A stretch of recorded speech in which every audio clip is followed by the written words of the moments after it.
Consider supporting this podcast on Patreon.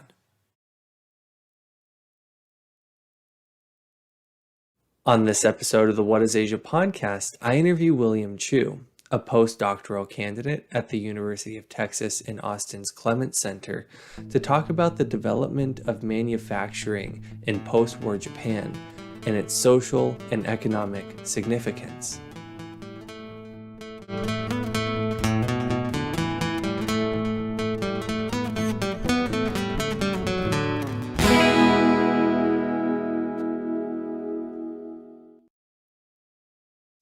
William, thanks for joining us on this episode of the What is Asia podcast.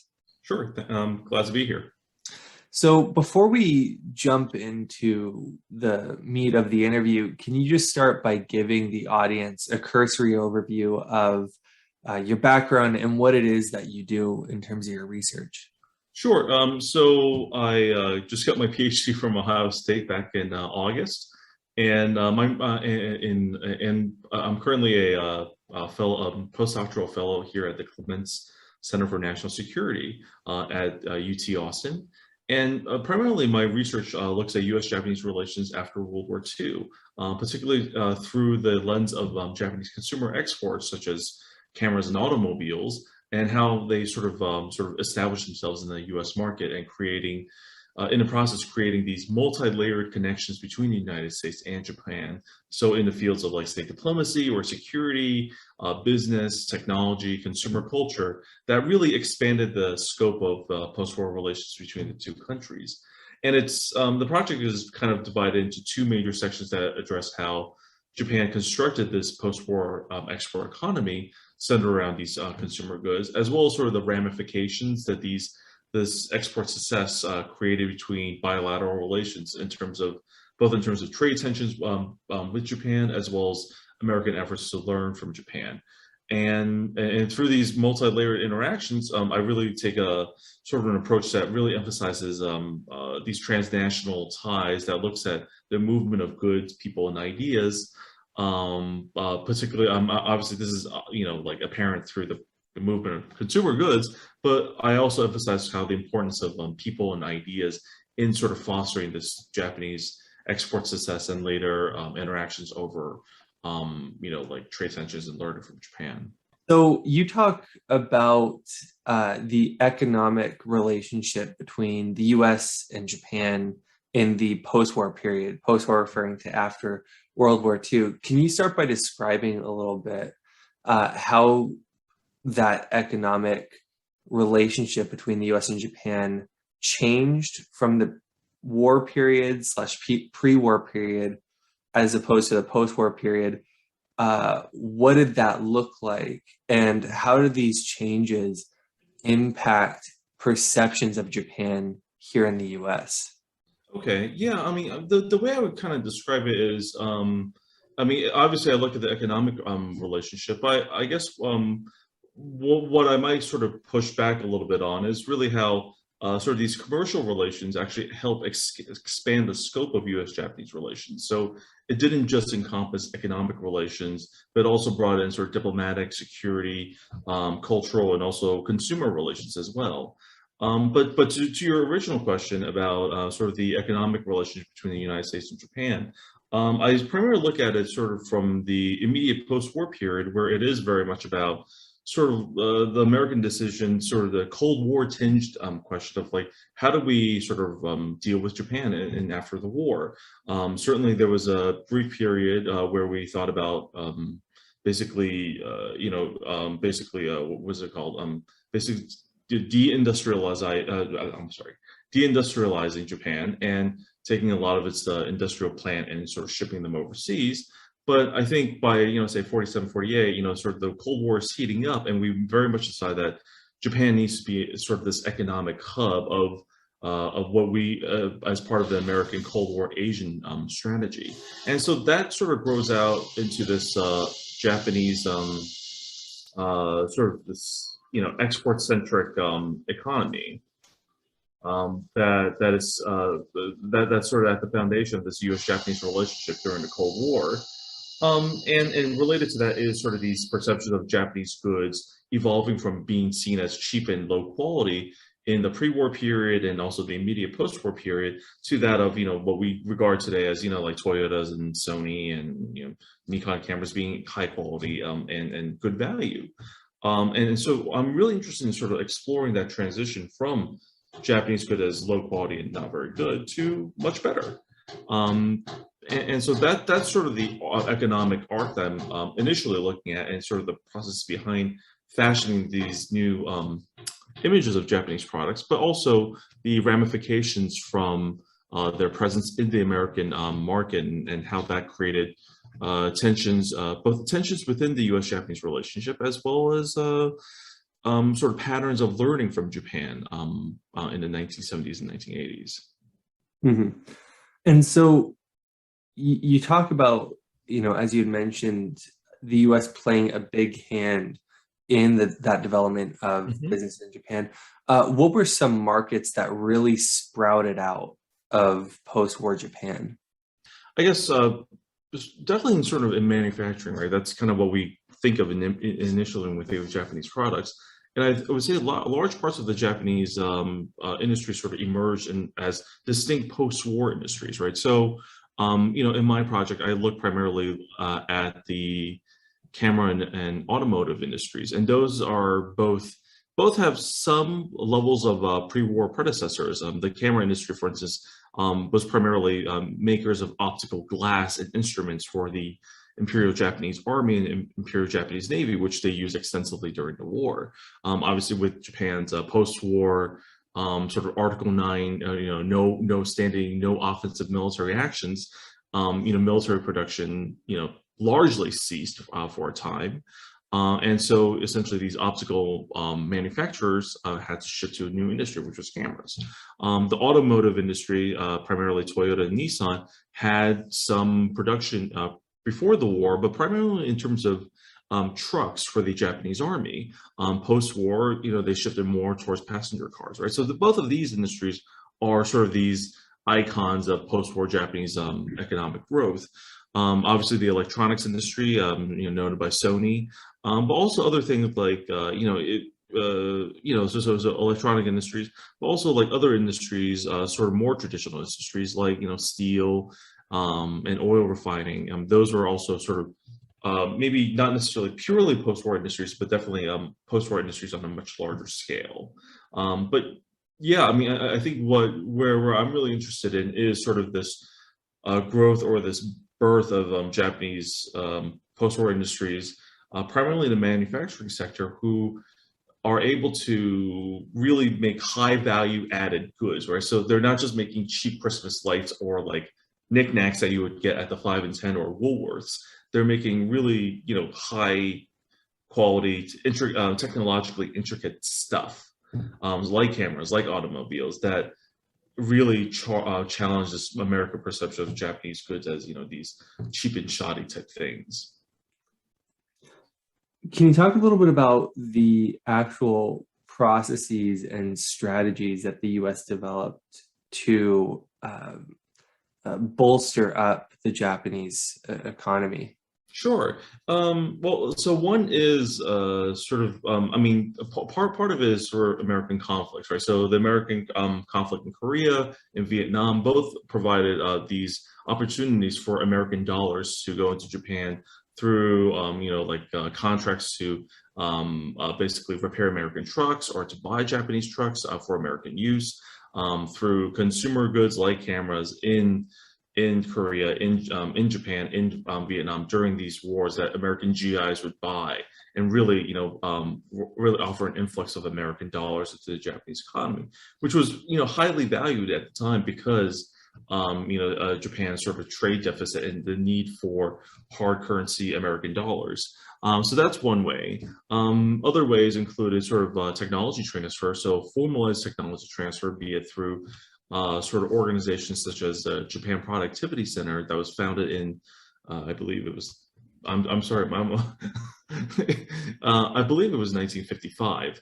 Yeah, I think it was like March or April 1955, and they facilitated the sort of the movement of Japanese businessmen, usually in groups about 10 or 12, to travel and sort of observe American industry in the United States, and they would look at various things, right? So it would be done, sort of like thematically. So issues like, say, labor relations or marketing or like manufacturing processes, or they would look at more industry specific issues like automobiles or like fertilizer production. And so, I think over the course of about 10 years, this program sort of helped about 5,000 Japanese sort of industrial officials, both mostly in private industry, but also some government representation, to tour the American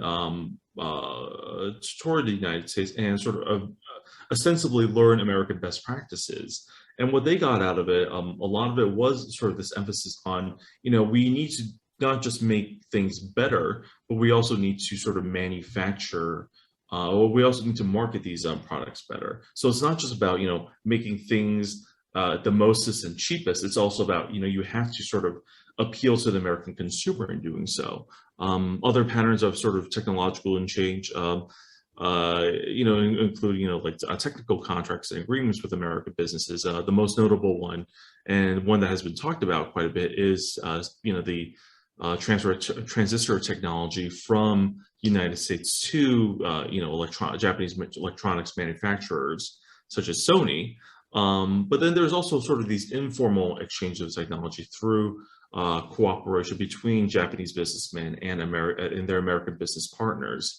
And I think that's an angle which I really sort of highlight in my research, which I don't think has really been addressed in the scholarship in terms of this grassroots relationship between Japanese businessmen who would oftentimes later become leaders or or at least high-ranking officials of major corporations like Toyota or Nissan. But they started out working in the US, working with American partners in pretty shoestring operations, and learning from them and getting their advice on tweaking like engine setups or sort of designs of cameras that would better appeal to the American market.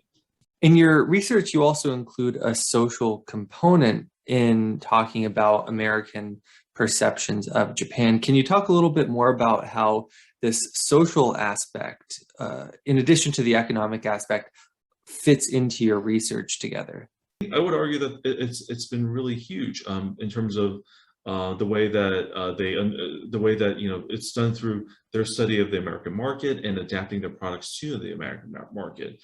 So the one great example I might give is sort of the introduction of the Honda Civic, the CVCC version in 1975, which was a reaction to sort of these American environmental emissions regulations in car engines, and how Honda really adapted to these these emissions regulations in ways that were novel and sort of clever, but also did it in a way that was very much sort of consumer friendly, right? So these Honda engines that they developed enabled them to meet emissions requirements in American cars from 1975 onwards, without any loss of power, without any loss of sort of fuel efficiency, but at the same time also took regular gas, and plus you get the sort of the Honda aspects of sort of like being well made, sort of very consumer centric in terms of how they were designed. So I recall like an ad from I think '78 where they talk about how they designed the back seat or the trunk or the boot of a Civic around the American grocery bag. They took American grocery bags to Japan and they designed it, the dimensions of the boot so that it would fit for grocery bags exactly, and you don't have to worry about things falling over. And so it's these touches. And actually, one final example, their ads also tends to explain, like they were talking about things like, oh, the McPherson strut in the suspension, and explaining how exactly these these components actually made the drive more pleasurable or more effective for the driver. So they really did focus on the American consumer and sort of appealing to him or her about why exactly their products were better or geared towards their needs in a way that, frankly, American ads of the same period tended not to. So if you would compare that Honda ad with, say, like a Chevy ad from from the late 1960s, the Chevy ads will sort of talk about like, oh, like fancy, rare metal, made like piston caps. But at the same time, they don't actually explain why that should matter to the American consumer, how exactly it makes their driving experiences better. And so I think it is distinct about how Japanese products and Japanese manufacturers really did key in on the needs of American consumers, and I think that's a major component of their success in this time period. I want to shift the conversation a little bit now more toward contemporary times.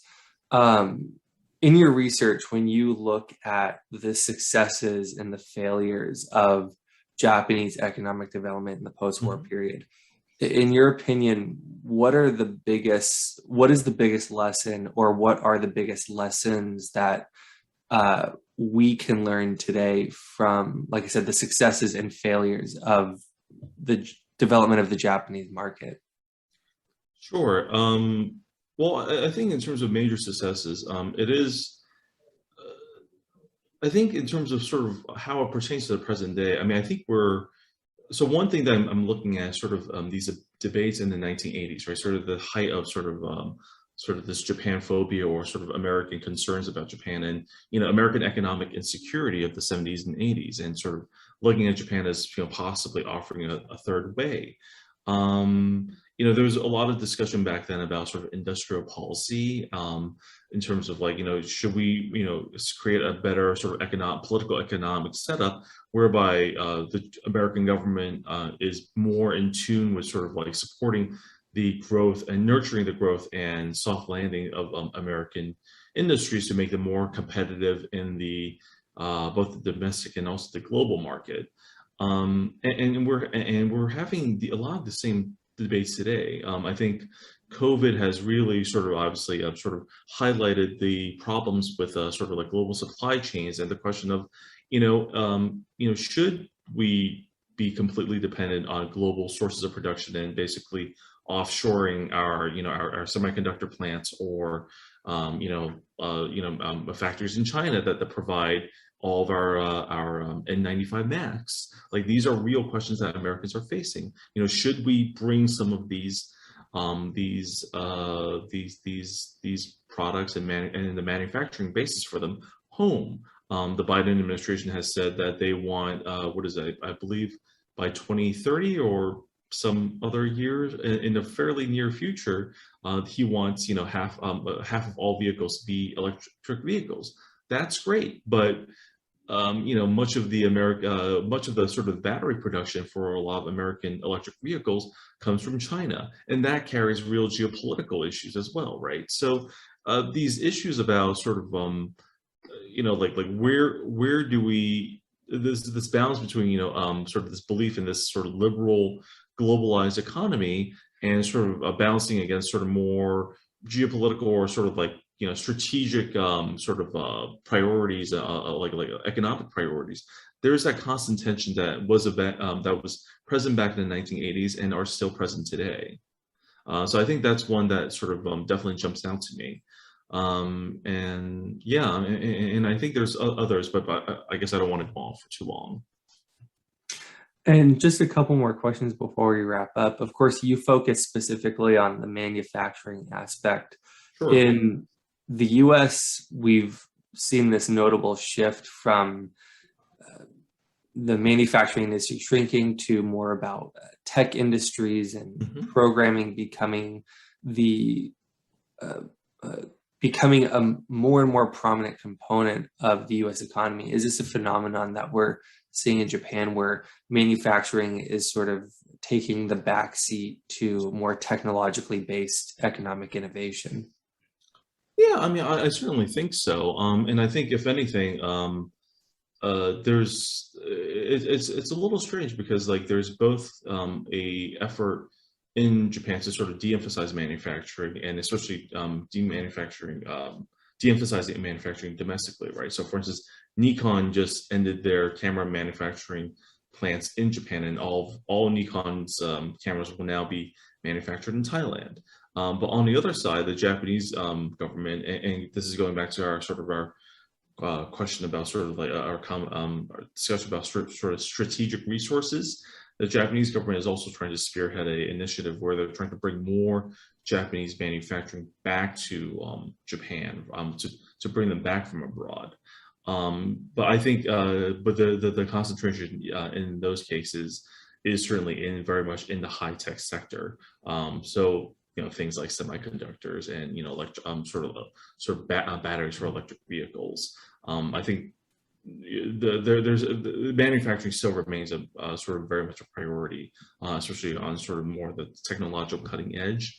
And there's a desire to sort of like make sure that such knowledge is still available in Japan. I believe I think I just saw a story the other day about how I'm not sure if it's Intel or whatnot, but basically a proposed sort of a merger or buyout of a Japanese sort of semiconductors producer with I believe no I'm sorry, it's for a sort of memory components. I forgot the specific part, but basically memory components where you know the Samsung is very obviously very influential. Also, SY Hynix are very influential. But there's a proposed uh,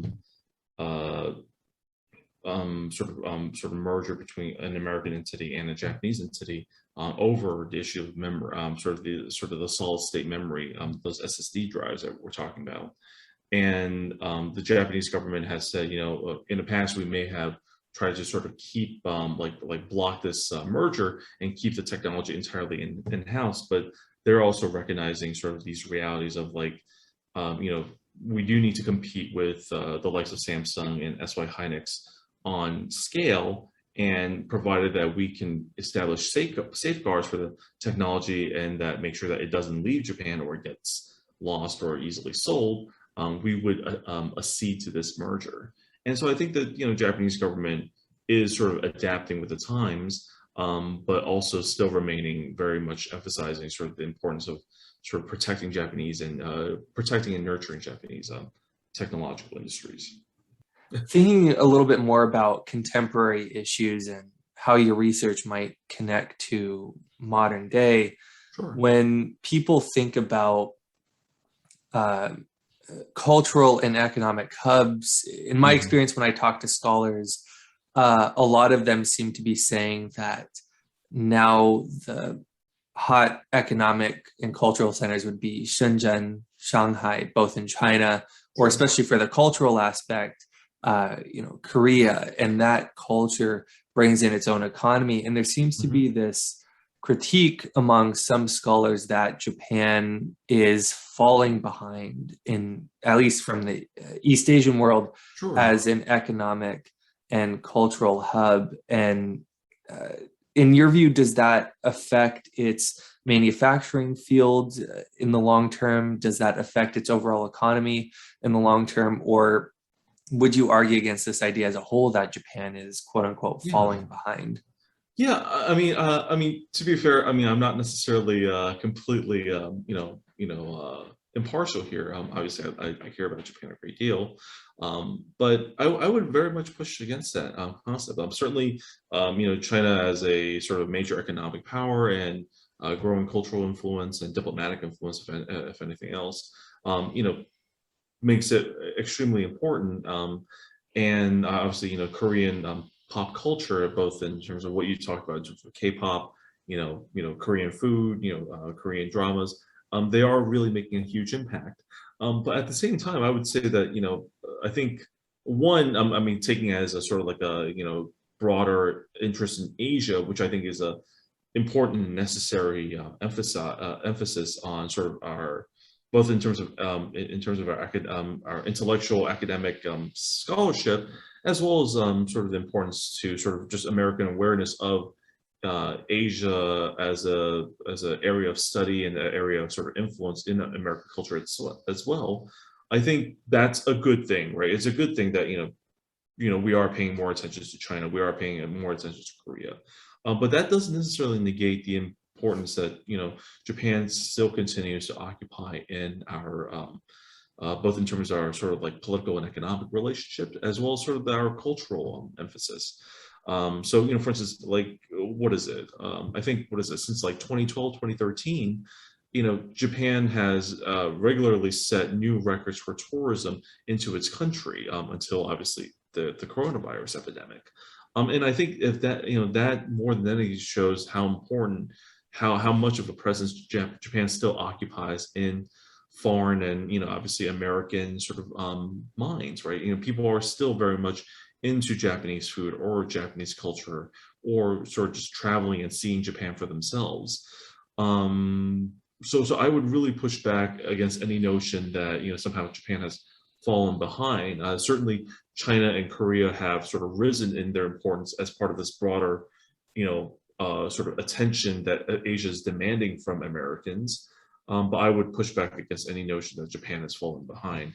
And if anything, I think this is maybe this is a little off topic, but I would say that if anything, the pandemic has really emphasized the importance of how how sort of Japanese manufacturing should not necessarily, if anything, it's probably helped Japanese manufacturing, because there is so much discussion about sort of bringing manufacturing back home, and not necessarily being 100% beholden to sort of globalized production and source and supply of goods, because things like pandemics will really disrupt them, and there needs maybe there's debate about, should we be rebalancing how we source our products.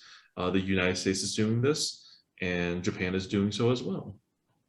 Finally, for anyone who's listening to this podcast episode and they're interested in knowing more about Japanese manufacturing, economic development, all of these things that pertain to your research, what types of resources can they go to learn more about this topic? Yeah, I mean, so the sort of the scholarship and historiography of Japanese manufacturing, and sort of the larger political economic debates is quite extensive, primarily from the 1980s. So things like Chalmers Johnson's iconic Miti and the Japanese Miracle is a sort of a standing, sort of like just one of those core books that you have to read when you're discussing the post-war Japanese economic boom, and exactly to what extent our businesses or the government is playing the role in that boom.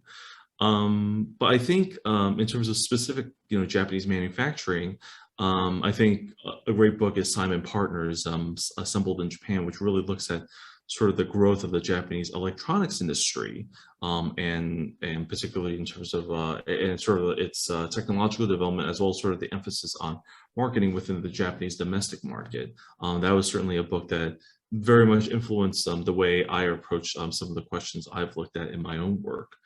But to be honest, I mean, if we're talking specifically about Japanese manufacturing, I'm afraid there's certainly been a lot of books on, say, the Japanese automotive industry, written by primarily from a sort of the journalistic mold, which are very accessible, and they're stuff by like people like David Halberstam and Paul Ingrassia.